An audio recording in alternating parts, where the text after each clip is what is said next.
savoir déjà scotché sur votre plateforme préférée, Lux Forum. Et donc ce soir, encore une fois de plus, pour rimer avec l'actualité, qui est donc la célébration de la Journée internationale des droits de la femme, je reçois sur ce plateau Madame Barela Banaka. Elle est présidente de l'association Le Forum des femmes chrétiennes africaines. Bonsoir Madame Banaka. Bonsoir Madame Bati. Nous avons également sur ce plateau Monsieur Jules Fleury Tipangoï. Il est coach en développement intégral. Notons-le, il est aussi juriste. Bonsoir Monsieur Tipangoï. Bonsoir. Comment allez-vous? Très bien Madame. Alors Madame Banaka, nous rappelons que voilà, nous sommes toujours dans le mois de mars, donc la célébration des droits de la femme sont voilà, d'actualité. Comment vous sentez-vous? Est-ce que vous pensez qu'après le 8 mars, après donc la célébration de la dite journée, vous avez quand même pu gagner quelque chose en apprentissage? Quelque chose s'est ajouté ou... Quelque chose s'est bien ajouté parce que j'ai noté que cette célébration-ci a été différente des années dernières parce qu'on a plus impliqué la femme dans des formations, dans des masterclass, dans des séances de... Oui, il y a eu certains coachings, dans des séances d'ateliers de présentation des produits faits par des femmes déjà. Donc ça a été vraiment une innovation, s'il faut le dire comme ça. Et de mon côté, en tout cas, ça a été aussi... Beaucoup de découvertes. Beaucoup de découvertes, beaucoup d'opportunités. Très bien. Alors, coach Tipangoï, j'ai dit tout à l'heure, vous êtes coach en développement intégral. Déjà, est-ce que vous pouvez très succinctement nous expliquer ce que c'est qu'un coach en développement intégral? Merci Madame. Alors coach en développement intégral, c'est simplement quelqu'un qui est là pour accompagner ses semblables, donc des êtres humains qui ont besoin de se faire accompagner, qui ont des besoins parfois multiples. Et donc, pour ne pas être un coach spécifié ou avec une spécificité, comme vous le savez, hein, il y a des coachs qui sont là, il est coach en développement personnel, il est coach je ne sais pas, en santé. Et donc, il y a désormais une option qu'on appelle développement intégral, c'est-à-dire que c'est comme, on dirait, dans le domaine de la santé, un généraliste, voilà, qui... Donc c'est tout en un. Voilà, lorsqu'on on met devant lui un être humain, qui, peu importe la difficulté, il peut quand même faire quelque chose en entendant que le spécialiste vienne. Donc si c'est au niveau de la dent, en tant que spécialiste, il pourra dire oui, attention, on peut faire ceci, on peut faire cela, en entendant que le dentiste n'arrive pour l'extraire. Et donc développement intégral, c'est ce coach-là qui a une vue un peu d'ensemble en ce qui concerne le développement personnel, la prospérité, le leadership, l'entrepreneuriat, la vie en couple, la vie parent-enfant. Et puis voilà, donc c'est tout ça qui fait que, voilà, ce package, si vous le voulez, qui fait qu'on soit appelé coach en développement intégral. Très bien. Alors ce soir, nous parlons de la femme chrétienne congolaise, actrice du développement socio-économique.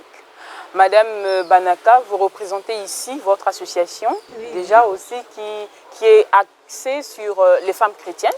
Voilà, c'est le Mbongi des femmes chrétiennes africaines. Alors, comment concevez-vous ce thème? Comment le comprenez-vous? En fait, comme on l'a dit déjà, c'est en Mbongi. Donc, c'est une plateforme où les femmes chrétiennes se rassemblent. Déjà, nous avons voulu aller sur la base de chrétiennes pour que nous ayons des bonnes bases. Et après, voir comment est-ce qu'à partir de là, ou bien à partir de la chrétienté, nous pouvons en ce moment-là servir le pays ou bien pourquoi pas le monde. Donc du coup, nous sommes là à éveiller les femmes à se déployer, à déployer leur potentiel parce que nous avons remarqué que la femme chrétienne, elle est restée, mais alors jusqu'ici, en retraite. On ne la voit pas dans la participation. Elle est celle qui ne participe pas. Elle est celle qui n'ose pas Au départ, elle n'ose pas. Elle n'ose pas parce qu'elle se dit que ça, c'est pour les païens, ça ou bien ça, c'est pour les hommes et tout. Alors que j'ai envie de dire que nous avons le même droit dans la société.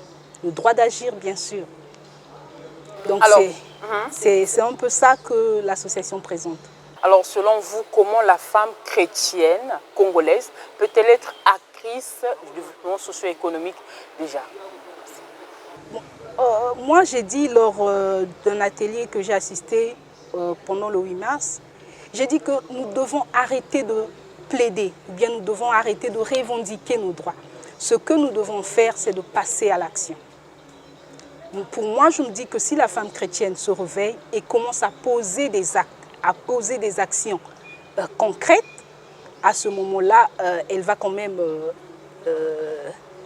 être actrice dans le développement. Vous voyez, et même c'est même elle qui doit, on parle du développement socio-économique. Vous voyez, il y a des enfants de la rue. Aujourd'hui, on parle du phénomène bébé noir. Mais ce sont des enfants qui ont des parents. Ce sont des enfants qui ont des actes de naissance. Mais qui doivent les ramener à la raison si ce n'est pas la femme chrétienne? Pas forcément la femme chrétienne. Bon, j'ai dit au départ que la femme chrétienne, elle a une base. Vous voyez, la femme chrétienne a une base que le monde ne peut pas, ou bien le reste du monde n'a pas. Donc, quand je dis que si ce n'est pas la femme chrétienne, c'est parce qu'elle, elle apportera un plus avec ce qu'elle a. Avec la connaissance de la Bible, avec la connaissance de la parole, ça sera toujours un peu plus que ce que le monde apportera.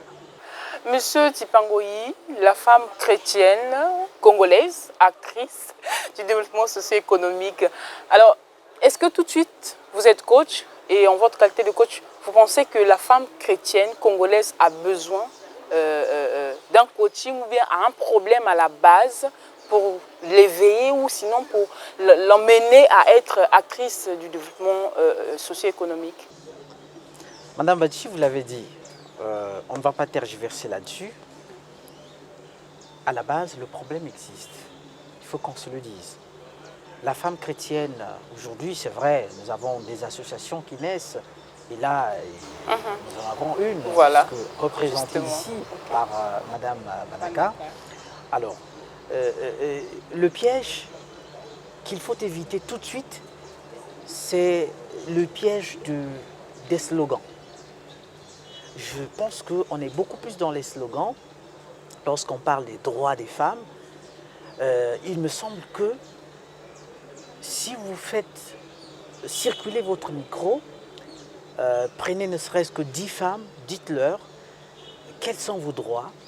Vous aurez à peine, je dis bien à peine, peut-être 2 qui vous diront de façon désordonnée, qui vous citeront de façon désordonnée les droits en question.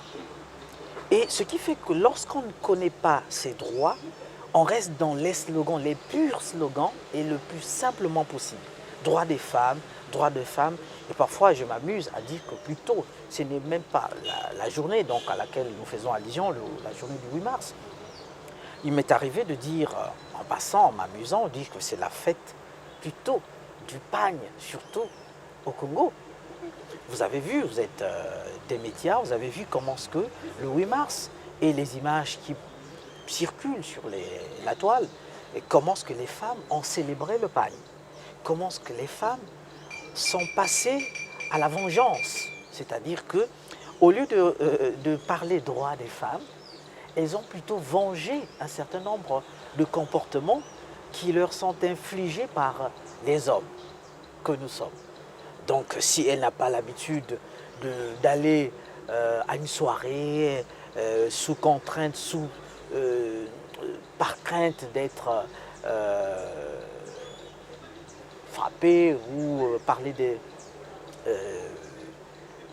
des frustrations, alors beaucoup attendent le 8 mars pour dire, bon écoutez, cette fois-ci, monsieur, et beaucoup le disent, monsieur va rester à la maison, et moi aujourd'hui, c'est ma journée, et elle va se prendre autant de bière parce qu'elle n'a jamais fait. Donc c'est une sorte de vengeance. Bref, il faut simplement dire que nous avons vu, personnellement, j'ai vu, une sorte de vengeance,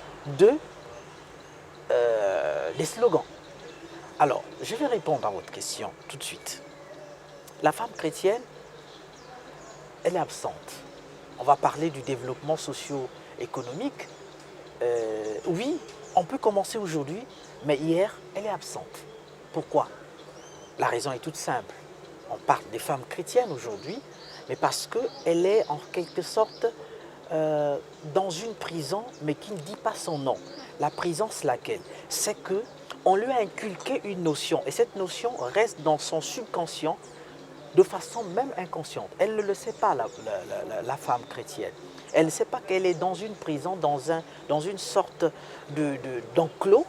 Elle ne bouge pas parce qu'on lui a dit que sa place plutôt, c'est à la cuisine.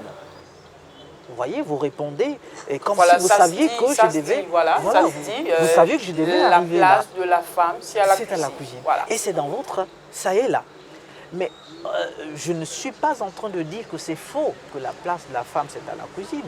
Mais dire que la place de la femme, c'est à la cuisine de façon formelle et de façon, je vais dire, passionnelle, crée un dysfonctionnement dans le cerveau de celle qui reçoit l'information. Comme quoi, et finalement, moi, ma place, c'est que la cuisine. Autre chose, ce n'est pas mon affaire. Et quand vous lui dites, bon, écoutez, faites ça, la réaction qui arrive ici de façon inconsciente, c'est que moi, ma place, c'est à la cuisine. Donc l'économie, ce n'est pas son affaire. Bon, entre guillemets, la politique, ce n'est pas son affaire. Je mets entre guillemets parce que nous parlons de la femme chrétienne. On va dire oui, mais les chrétiens, la politique. Voilà pourquoi j'ai dit entre guillemets, on ne veut pas entrer là-dedans. Et donc, elle est là, elle connaît sa place. Ce n'est pas discutable, elle connaît sa place. Le reste, ce n'est pas son affaire. Ça se trouve dans son inconscient.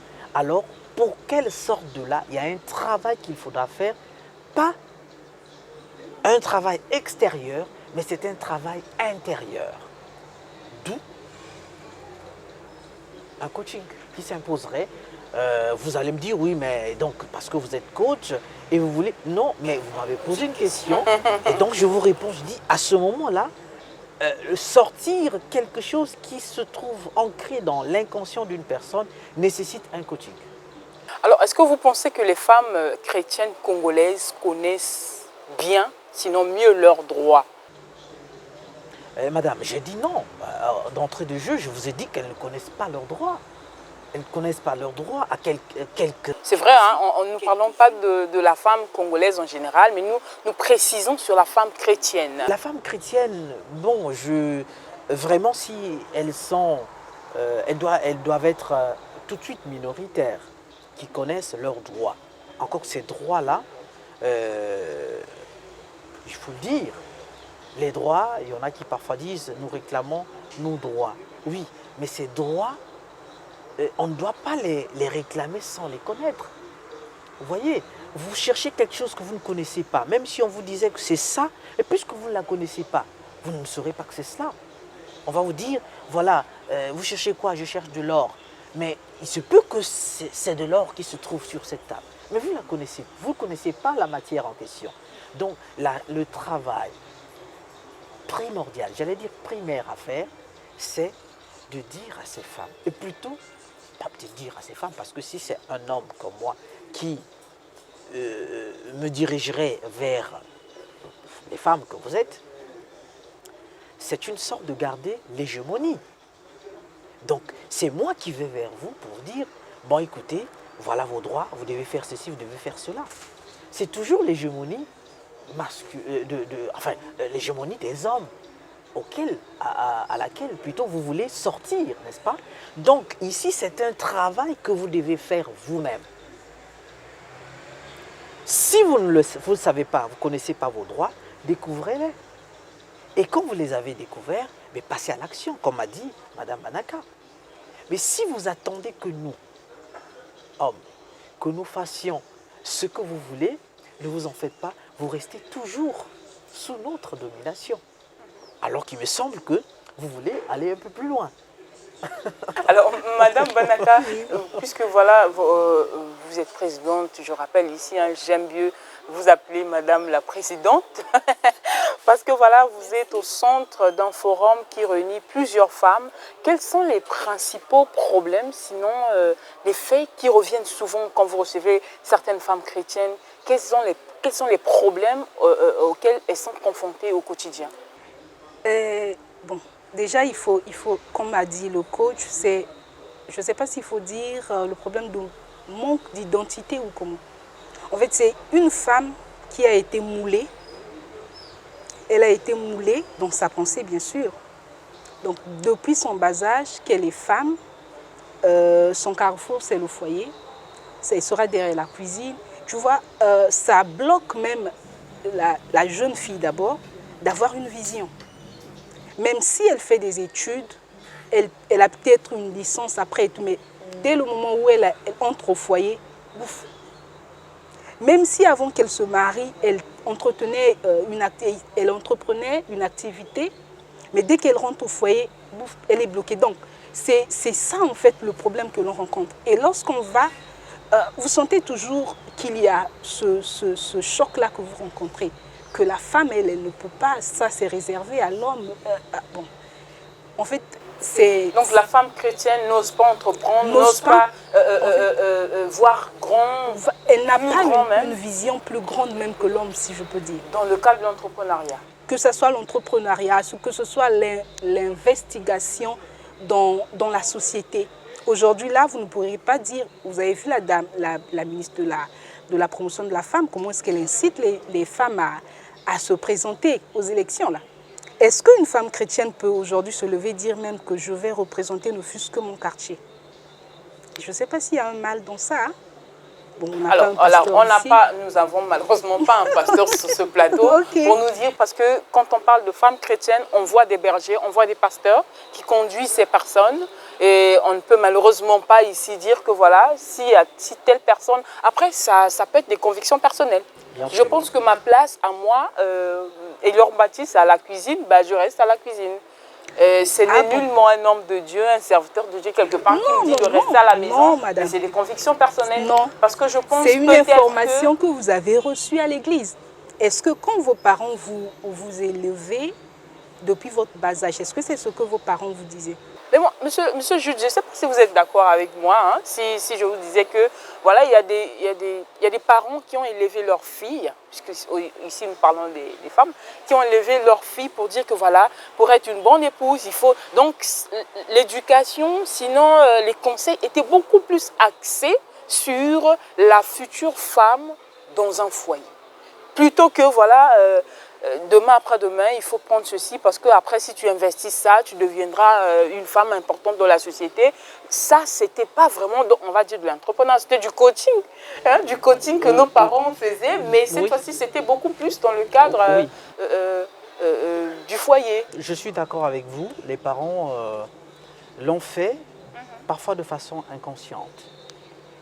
Mais entre nous soit dit, vous savez que ces parents, lorsque vous, par exemple, quand papa est allé vous inscrire à l'école, le premier jour, je me demande si dans sa tête, lorsqu'il vous inscrivait, il avait derrière sa tête le foyer. Il est pas ici malheureusement pour le dire. Je dis non, parce que moi j'ai des filles qui vont à l'école, et quand mes filles vont à l'école, je ne suis pas allé les inscrire à l'école pour qu'elles apprennent à gérer leur foyer. Vous savez, les mentalités changent aujourd'hui. Les parents d'hier ne sont plus les mêmes parents aujourd'hui. D'accord, c'est pour cette raison que j'ai dit que les parents, d'hier, l'ont fait de façon inconsciente. Mais vous savez, ce n'était pas d'abord le foyer. Parce que nous ne sommes pas au XVIIIe siècle, encore qu'au XVIIIe siècle, les mentalités avaient déjà évolué. Oui. Et donc nous, si nous avons acquis un certain nombre de réactions du genre, la femme, en dehors de la cuisine, ne peut rien faire d'autre. Je fais allusion à ce que vous venez de citer, donc l'entrepreneuriat par exemple. Ça, ce sont des croyances que nous appelons nous des croyances limitantes. Des croyances limitantes d'ordre religieux. rien à voir avec la réalité, je vais dire spirituelle. Parce que la réalité spirituelle voudrait que nous avions au-dedans de nous des prédispositions, des personnes créatrices, des personnes réfléchies, des personnes qui doivent penser sur, en fait, qui doivent tendre vers le parfait, le bonheur, le bien-être.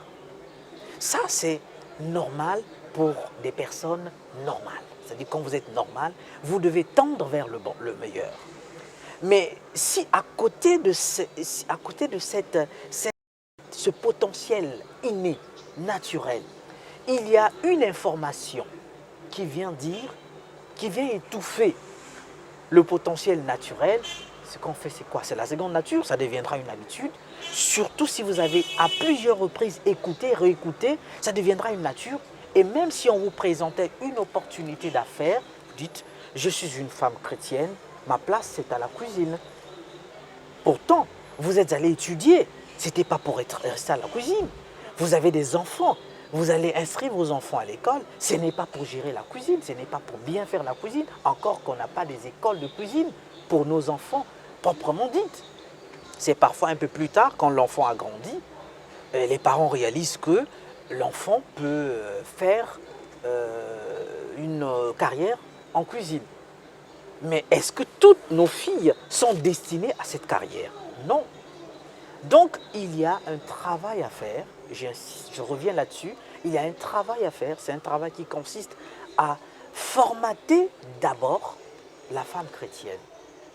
Formater son cerveau, formater son subconscient, lui dire que c'est vrai, en tant que femme chrétienne, il y a une responsabilité, et là encore, la cuisine dont nous parlons ici, ce n'est pas le culinaire, s'il vous plaît. Ce n'est pas le culinaire, ce n'est pas faire le saka, ce n'est pas faire la moine, ce n'est pas faire le haricot. La cuisine, c'est un terme générique, c'est-à-dire la gestion du foyer, les enfants, ainsi de suite. Or, il me semble que ça aussi, il faut qu'on le précise, que ce n'est pas ça. Donc, la femme a un grand rôle à jouer, ça il ne faut pas le nier, un grand rôle à jouer au sein du foyer. Mais ça ne veut pas dire qu'elle ne peut pas se déployer parce qu'en elle, il y a le potentiel qui est comme le mien. Le niveau de réflexion d'une femme chrétienne n'est pas aussi faible que... Attendez, je ne sais comment vous le dire, mais nous avons les mêmes potentialités. J'ai fréquenté avec de merveilleuses femmes chrétiennes, mais qui étaient douées d'une intelligence extraordinaire.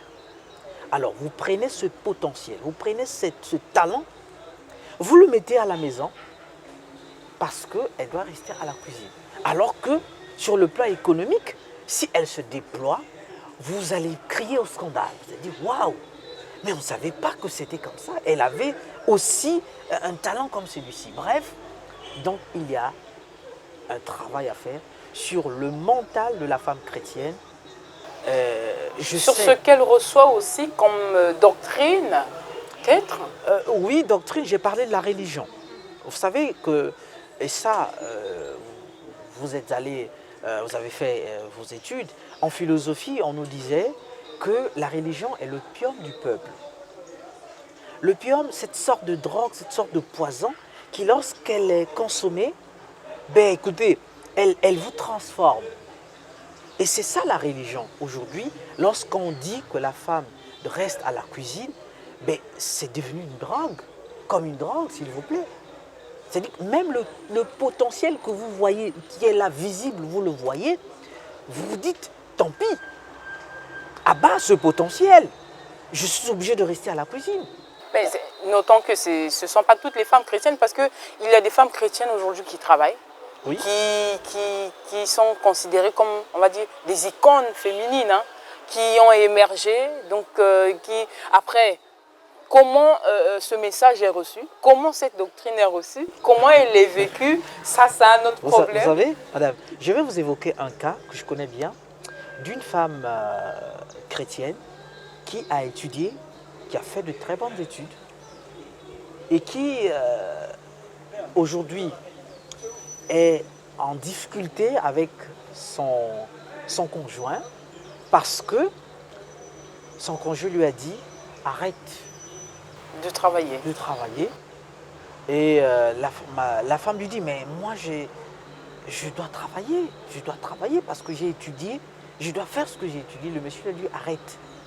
Et c'est là la seule origine de leur du fait que le torchon brûle. Pourtant, à mon avis, le torchon ne devait pas brûler. Parce que la femme... Est-ce que là, le monsieur n'a pas droit de dire à sa femme, arrête de travailler? Parce que après tout, le chef reste l'homme. L'homme a bien le droit de dire à sa femme, après il a ses raisons. L'homme a bien le droit de dire à sa femme, Madame Banaka, je ne sais pas si vous êtes d'accord avec moi. En tout cas, la loi nous le dit, hein, le code de la famille dit, le chef de la famille c'est l'homme. Oui. Et donc l'homme a le droit de dire à sa femme, écoute, ne travaille pas. Et pour quelle raison? Ou bien à quel moment? S'il veut que sa femme soit pleinement dans ses fonctions ménagères, Madame Banaka, vous êtes une femme au foyer, vous êtes mariée, vous êtes entrepreneur, vous tenez une association et je tiens déjà ici à présenter le fruit de votre travail. Voilà, c'est jus de bissap bio, bien fait. Alors, votre mari vous dit, écoute ma chérie, tu restes à la maison, tu ne travailles pas. Le torchon brûlerait-il? Bon, vous savez, il y a aussi une chose dans la communauté chrétienne, c'est le mariage, c'est un contrat. Avant de passer au contrat, il y a des clauses. Avant de le signer, il y a des clauses. C'est à quel moment, bon oui, il est déjà mon mari, mais avant je lui dis. Voilà pourquoi je lui dis que moi je suis une fille avec plein d'ambition et tout. Quand on s'engage là, ne sois pas mon frein. Ne sois pas mon frein. Parce que après, vous voyez, la femme, elle ne pourra pas. Vous savez, comme le coach venait de le dire, il y a ce potentiel-là qui est là. Et à un certain moment, à beau l'étouffer, il finira toujours par exploser. Et après, vous voyez, on traite toujours que c'est la femme qui est mauvaise. Insoumise. Insoumise et tout. Mais sinon, moi, je me dis que si on pouvait mettre la balle à terre, on faisait la part des choses, je ne vois pas où est le mal. Alors, dans le fait que la femme aille travailler et que l'homme aussi aille travailler. Madame Banaka, je veux réitérer ma question. Oui. Moi, je voudrais entendre une réponse de vous, puisque vous êtes, on va dire, le socle. Oui. Vous tenez une association, vous donnez des conseils aux femmes qui, à leur tour, appliquent chez elles, dans leur maison. Alors, vous êtes une femme au foyer, je veux reprendre ma question. Si votre époux vous disait de ne pas travailler, accepteriez-vous ou non?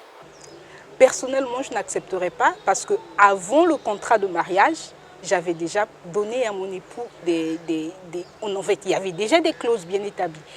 Vous travaillez pour être libre financièrement, pour être épanoui. Et si votre époux vous apporte cet épanouissement, cette liberté financière, continuerez-vous à travailler? Sinon, parce que lui vous dit, ce que tu veux, moi je te le donne. Coach. Madame, il ne faudrait pas que nous nous éloignions du thème. Notre thème ici, c'est la femme chrétienne, actrice dans le développement socio-économique. Et lorsqu'on parle de l'économie et d'économie, on n'est pas égoïste. C'est ça le problème qui nous mine, nous autres Africains et plus précisément Congolais. On ne vise pas le bien-être universel.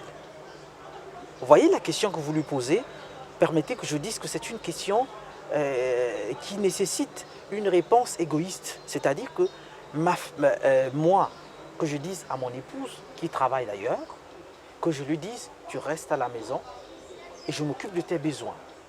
Mais si je m'occupe de ses besoins, est-ce que je veux m'occuper des besoins des autres? Il se peut que son potentiel ferait qu'elle soit capable de, prenons le cas d'une entreprise, qu'elle soit capable d'entreprendre.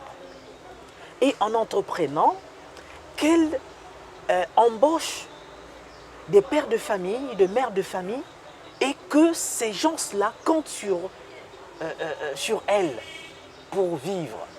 Alors, voyez que si je lui dis de rester à la maison parce que je vais subvenir à ses besoins, comme je l'ai dit, je vais certes subvenir à ses besoins, mais c'est égoïste parce que je ne ferai rien de bon pour les autres. Malheureusement, Monsieur Jude, Monsieur Tipangoyi, le problème, il est entier. Il faut bien qu'on aille et qu'on touche là où ça fait mal pour essayer de guérir la plaie. En fait. Merci. Voilà, vous voyez, la femme chrétienne, elle est différente de celle qui n'est pas chrétienne. Oui. Parce que vous êtes dépendante, vous voyez, la femme chrétienne, vous êtes soumise. De toute façon, l'homme reste le chef, mais avec la femme chrétienne, il y a beaucoup plus d'aspects, de paramètres qui vous tiennent, on va dire, sous votre homme.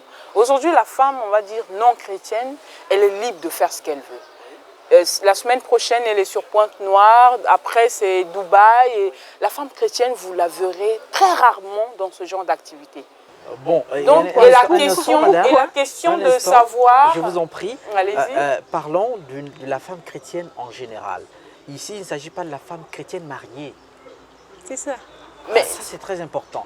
Si c'est une femme chrétienne mariée, alors oui, il y a des restrictions, c'est vrai, mais ces restrictions doivent être, comme elle l'a dit d'ailleurs, c'est dans le contrat de mariage. C'est-à-dire que... Encore, il faut qu'il y ait des clauses, il faut qu'il y ait un contrat. Oui. Mais le contrat, ce n'est pas toujours écrit, c'est le consensus, c'est le consentement. Qu'est-ce que vous vous êtes dit ou qu'est-ce que vous vous dites? Alors, si vous vous êtes dit un certain nombre de choses, ben, tenons-en à cela. Maintenant, s'il faut parler de la femme chrétienne en général, Madame Bati, vous allez à l'église, comme moi d'ailleurs, on vous a parlé de la marchande de pourpre. Vous la connaissez, la marchande de pourpre, dans la Bible. Était-elle mariée ou pas? Laissons la latitude au pasteur de nous éclairer là-dessus. Mais c'est une femme d'affaires. La marchande de pourpre, elle a un prénom. Elle a un nom plutôt. Lydie. Lydie est une chrétienne.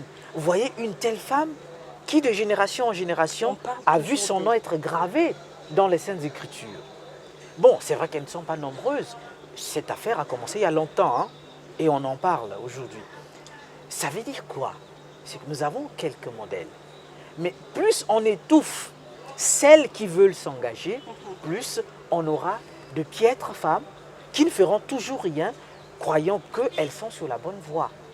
Malheureusement, c'est parce que cette voie qui a commencé depuis des siècles ne fait qu'avancer. Et vous voyez même dans le Nouveau Testament, on a à peine, si ce n'est pas 2, ça serait 3. Alors, et même ça, je vais rebondir. Bon, pour moi, je me dis, le scénario que vous venez de décrire, ce n'est pas la Bible qui le dit. Est-ce que vous voyez le scénario de la femme chrétienne mariée qui doit être soumise, ne doit pas se déplacer? Vous savez, lisez le chapitre qui ne peut pas se déplacer, non, ou bien mais qui ne peut a pas beaucoup être... plus de restrictions, qui n'a pas assez de liberté. Hein. Ce n'est pas ce que dit la Bible. La Bible, quand elle décrit la femme vertueuse, elle dit que cette dame-là se lève tôt à 4 heures. Qu'est-ce qu'elle fait? Elle donne à manger à sa maison et elle donne des tâches à ses servantes et elle sort. Voilà le modèle du leadership féminin. C'est ça. C'est ce que la Bible nous décrit. La Bible ne nous a pas dit que c'est une femme qui reste à la maison. Non. Donc, devant mais Dieu... je pense que si on vous dit de ne pas aller à Dubaï, en Chine, c'est pour vous éviter aussi beaucoup de tentations. Ce n'est pas ce que nous dit la Bible. Hein. La Bible décrit cette dame qu'elle va au loin. Après, il y a une réalité. On essaie de nous adapter à la réalité. Mais... Madame Banaka, on vous dit de ne pas aller en Chine. Écoutez, dites-moi, on dit souvent les choses du bon côté. L'or pur n'a pas peur du testeur. Comment allez-vous savoir que vous avez le Saint-Esprit, le véritable, si vous n'allez pas au front? C'est pas en restant... plus, je vais et ça fait parler, vous savez. Quand vous dites qu'une femme chrétienne qui s'engagerait dans les affaires, qui se retrouverait à Dubaï, en Chine, vous craignez la tentation. Mais Madame Elior, vous savez que la tentation n'a pas de frontières. Moi, je suis au travail, je suis au bureau. Ma femme est à la cité. qu'est-ce que j'ai laissé? J'ai quelle garantie pour éviter qu'elle ne soit tentée? J'ai quelle garantie, moi? Et donc, ce qui me ferait croire que elle ne serait tentée à outrance que lorsqu'elle serait à Dubaï, parce qu'elle verrait les gratte-ciel et qu'ici, il n'y en a pas. Non, ça, ce sont des velléités non, Ce sont toutes ces barrières-là qu'on a mis pour... Effectivement, ça constitue de véritables problèmes dans les couples chrétiens. Parce qu'aujourd'hui, on parle de la femme chrétienne en général, mais on va parler de la femme chrétienne mariée. Parce que c'est beaucoup plus là que le problème est accentué. La femme célibataire ou non mariée chrétienne, vous voyez, elle a encore toute sa vision. Elle se dit, je peux faire ceci. À peine ce matin, si je peux prendre l'exemple de cette dame que j'ai abordée, qui me dit, ça fait 8 ans, elle est chrétienne, voilà, je fais ce petit commerce, elle vient dans les bureaux, elle livre à domicile des petits déjeuners et des sandwichs et tout, et ça fait 8 ans qu'elle paye son loyer. Voilà, une femme entrepreneur. Elle n'a peut-être pas une grande entreprise, mais je me dis, au bout de 8 ans, il faut déjà se construire des économies, il faut se faire des économies. Et c'est à féliciter, je lui ai dit. Vous voyez, la femme chrétienne, elle se réveille. Oui. Elle se réveille, mais le problème reste entier, sinon beaucoup plus accentué avec la femme chrétienne mariée, parce que là, on va dire, comme madame a dit, vous avez eu le pactole, voilà, c'est tout, voilà, vous êtes arrivé au terminus, voilà, c'est terminé. Alors, monsieur Jude, madame Banaka, pourquoi limiter autant les capacités managériales de la femme chrétienne aujourd'hui? Comment en sortir? Déjà, le problème, il se pose, le problème, il est bien là. Alors, comment en sortir? C'est de guérir, comme a dit le coach au départ, il a dit c'est de guérir. Parce qu'on a trouvé le point, puisqu'il y a certains, tels que moi, moi qui vous parle, j'étais concernée. Il y a peut-être eu 1 an ou 2 ans de cela. Mais j'ai guéri. Et aujourd'hui... Comment avez-vous guéri? On veut bien profiter de votre expérience. Parce que voilà, aujourd'hui, c'est voilà, le fruit de votre travail, de votre guérison. Alors, Madame Banaka, certaines femmes, beaucoup de femmes qui nous suivent voudraient certainement se libérer en fait de ce fardeau, de ce poids lourd qui pèse et qui les empêche d'avancer, d'entreprendre. Que pouvez-vous leur dire? Au départ, il y a une prise de conscience. Il faut prendre conscience que l'état dans lequel je suis, ce n'est pas l'état que mon Créateur veut que j'ai, ou bien dans lequel mon Créateur veut que je sois. Du coup, quand il y a cette prise de conscience, vous allez chercher des voies pour vous en sortir.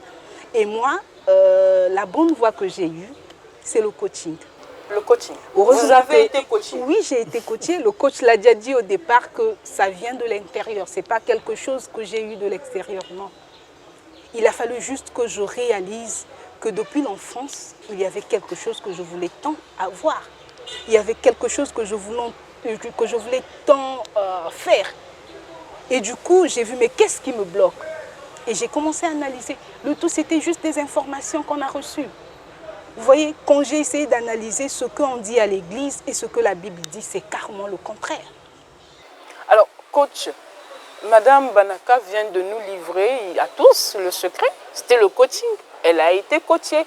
Bon, après, on reviendra pour connaître l'identité du coach. Sinon, on veut bien savoir, puisque nous avons un coach sur ce plateau.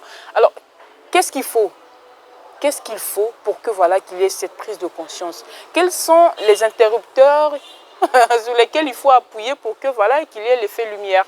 D'accord. L'effet lumière ne tardera pas si on fait comme ça se passe chez les informaticiens.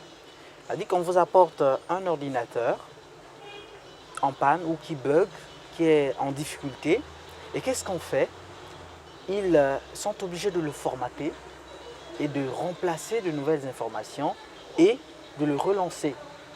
C'est la même chose. Et là, il faut dire que le mal, puisque vous avez insisté sur la femme chrétienne mariée, si vous prenez la femme chrétienne mariée, vous l'emmenez telle que sur cette plateforme, pour lui inculquer un certain nombre de notions, lorsqu'elle va retourner chez elle, croyez-moi, il n'y aura rien. Rien ne se fera. Pourquoi? Pourquoi?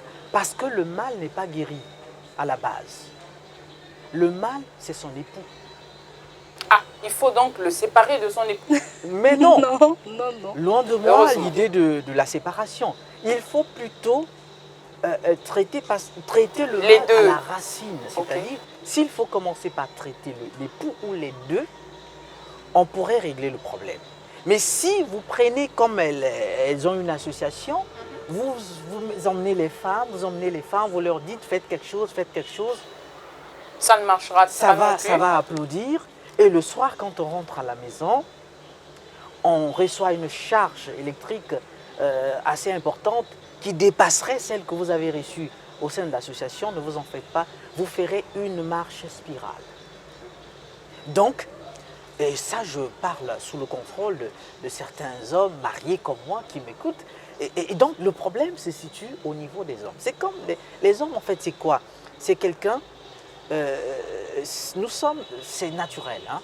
On sait qu'on nous a dit que nous sommes le chef de la famille. Et donc, vous voyez, comme tout bon chef, lorsqu'on lui octroie un peu de pouvoir, il en abuse. Et c'est ce qui se passe. On dit, nous sommes chefs. Chef, c'est quoi? Ça, moi, je ne veux pas. Ça, moi, je ne veux pas. Mais attention, dès que je verrai, il y a sanction. Donc, mais si on peut s'asseoir, on a une table, comme le mbongi. Dans le mbongi, on se dit, moi, j'ai reçu une information, comme quoi je peux, comme tout le monde. Et puis, je sens que j'ai ce potentiel. Je veux m'engager. Et je compte sur ton soutien. Mais cette femme pourrait exceller. Or, la plupart du temps, nous avons des femmes qui veulent s'engager, mais elles n'ont pas le soutien de leur partenaire. Ne vous en faites pas, ça serait un coup d'épée dans l'eau, il n'y aura rien. Et cette femme sera... Peu importe la durée du coaching. Ça sera un coup d'épée dans Vous l'eau. savez, le coaching a des effets et il y a des coachings qui n'ont pas d'effet. Lorsqu'un coaching est fait, c'est un traitement, le coaching c'est un traitement. Vous avez un couple qui souffre d'une maladie vénérienne. C'est comme ça qu'on l'appelle, n'est-ce pas? Bon, madame va se faire traiter en cachette chez le gynéco. Non, moi j'ai tel problème. Elle se fait traiter et elle revient à la maison, croyant que c'est fini. Non, ça ne fera pas 2 mois, la même maladie va revenir. Pour que cette maladie s'arrête, il faut qu'elle dise à monsieur, moi je suis allée me faire consulter, on m'a découvert avec tel problème, allons-y. Là, ça va marcher. Très bien. Alors, Madame Banaka, pour clore donc notre entretien de ce soir, qu'est-ce que vous pouvez dire à toutes les femmes qui nous ont suivis? Un conseil? Je dirais aux dames de se lever. L'heure est arrivée de se lever. Comme vous l'avez fait d'ailleurs avec Oui, ce oui, produit c'est que nous voyons possible. ici. Oui, C'est du possible. bissap. C'est du bissap, Du jus de bissap oui, bio. Fait avec des fruits du Congo. Très bien. On le fait avec des fruits saisonniers. Quand c'est la saison de la pastèque, on fait avec la pastèque, comme présentement. Quand c'est la saison de l'ananas, on fait avec l'ananas. Quand c'est la saison de l'orange, on fait avec l'orange. Voilà donc un exemple patent d'une femme chrétienne congolaise qui est déjà actrice du développement socio-économique. Oui. Félicitations, Madame Merci Banaka. à vous. Est-ce qu'on peut le déguster voilà, c'est frais Oui. On peut le déguster frais et surtout, il peut être conservé hors réfrigérateur pendant 8 mois pendant 8 mois. et sans additifs. Donc, il n'y a pas eu des produits industriels et tout, non, c'est naturel. Alors, on ne saurait clore notre émission sans pourtant signifier ici que Madame Banaka Barela, ici présente, donc entrepreneur, hein, avec la marque déposée que vous voyez ici, a été coachée par le coach ici présent. Voilà, fruit de votre travail. Félicitations, coach. Vous êtes assez modeste. Vous ne voulez pas exprimer votre joie, Merci beaucoup. votre satisfaction. Alors, c'est un travail de fond que vous avez eu à faire. Ça me fait En tout recommencer, cas, au nom voilà. de toute l'équipe Lux Forum, nous vous disons félicitations. Voilà, c'est sur ces beaux sourires sur nos visages que nous mettons un terme à notre émission de ce soir. N'oubliez pas, Luxerum, c'est aussi sur les réseaux sociaux, Facebook et Instagram. Alors, pour tous ceux qui veulent sponsoriser cette émission, c'est tout à fait possible. Contactez-nous au numéro affiché au bas de vos écrans. Nous remercions également le restaurant L'Orient pour ce beau cadre qui nous a été offert pour la réalisation de cette émission. À bientôt.